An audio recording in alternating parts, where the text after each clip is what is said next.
premier musée au pays dédié à l'histoire de l'esclavage. Des visages d'esclaves sculptés hantent encore les lieux. Well, they never gave up. They were very resilient people. They fought to be freed.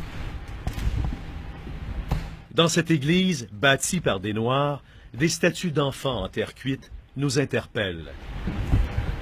Chacun d'entre eux a son histoire. The little girl up there in the front, her mother had 16 children from 15 different men. And that was a fact. That was just a fact of slavery. John Cummings cherche à investir dans l'immobilier quand il achète cette plantation en 1999. Il découvre les atrocités de l'esclavage en lisant les titres de propriété. They were still treated as animals. They were beaten.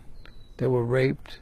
The women were forced to live with any man who was designated as their partner. Lui vint alors l'idée d'ouvrir un musée dans lequel il investit 10 millions de dollars. Il veut redonner une voix à ces hommes et ces femmes exploités. Nous sommes ici dans le Champ des Anges, un sanctuaire en mémoire des enfants d'esclaves morts avant l'âge de 3 ans. 2,200 slave children died over a 40-year period, and they were forgotten by history.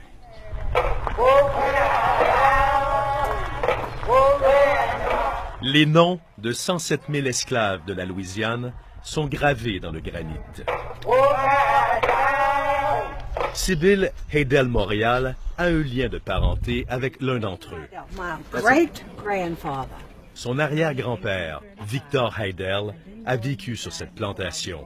Un secret de famille longtemps caché. They never talked about slave. They never said slave. They never said Victor was a slave. They talked about Victor, but never used that word. L'ancien maître des lieux, un blanc, a eu un enfant avec une des esclaves noires. Madame Haydel Montréal est une descendante de cette union interraciale.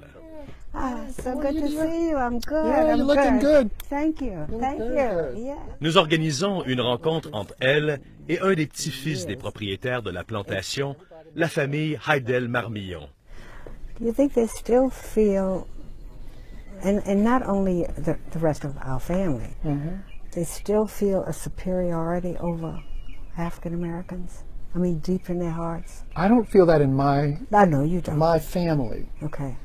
but a lot of my cousins are still racist.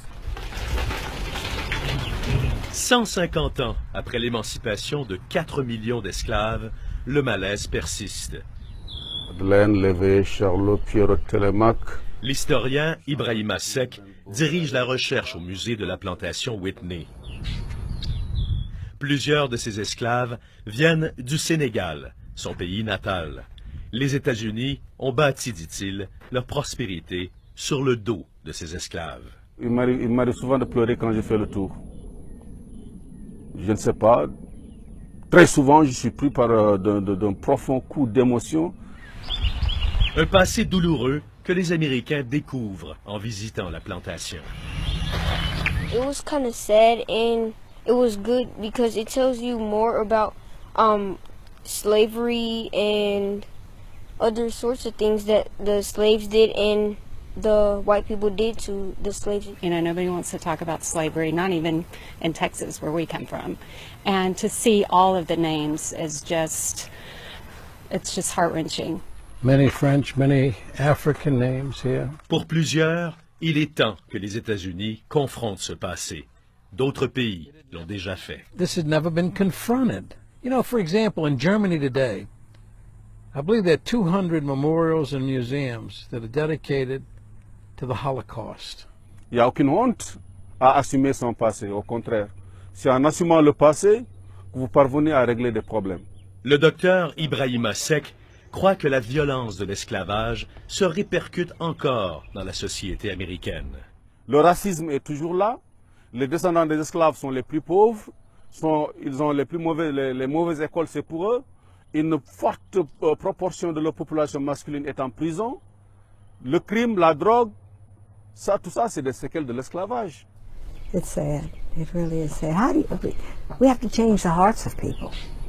I don't know how to do that. Well, people are afraid.